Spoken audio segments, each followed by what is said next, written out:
মাছ রসা তো আপনারা অনেকেই খাইছেন, মাছ ভুনা কখনো খাইছেন? দেখেন এখানে এক গামলা, এক ঝাঁপি, এক ট্রে মাছ একটু ছোট ছোট করা পিস করা হয়েছে, কারণ মাছ ভুনা করতে একটু ছোট পিস করলেই ভালো হয়। তো কড়াইতে এক গরম তেল দেওয়া হচ্ছে আর কি, গরম করার জন্য, গরম তেল না আর কি। তো তারপরে মাছ নিয়ে মাখানো হচ্ছে। প্রথমে মাছগুলো সুন্দর করে ভালো করে ধুয়ে পরিষ্কার করে ময়লাগুলো না থাকে, একটা গামলায় নিয়ে এখন লবণ, তারপরে শুধু লবণ দিয়েছি, হলুদ দিইনি, মাছ ভুনা হলুদ পরে দিতে হয়। তো মাছ নেওয়া শেষ, এখন লবণ দেওয়ার পালা। তো এখানে লবণ দিছে আর হচ্ছে তেল দিছে। তেল দিলে কি মাছগুলো কড়াইতে লাগবে না। এই যে লবণ দিতেছে, তারপর তেল দিতেছে, বেশি একটু বেশি মোটামুটি মিডিয়াম দিছে আর কি।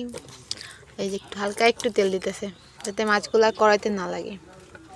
দিয়ে এখন ছাকানাকা করতে করতে সুন্দর করে মাখাইতে হবে ভালোভাবে। এই জন্য ছাকানাকা করে ছাড়িয়ে দিতে হবে।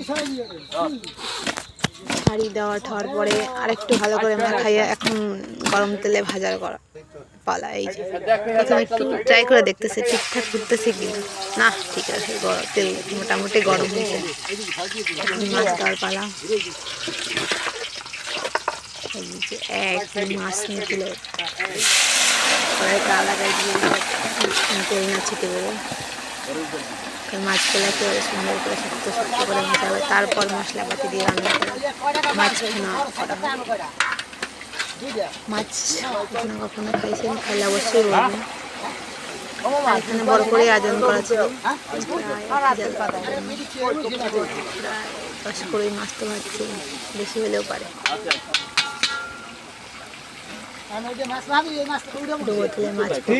ফুটতেছে ভাজা শেষ, এখন উঠাবে। হয় না, এখন আর একটু কালারটা আসেনি, আর একটু কালার আসলে উঠাবে। ভালো থাকবেন, সুস্থ থাকবেন।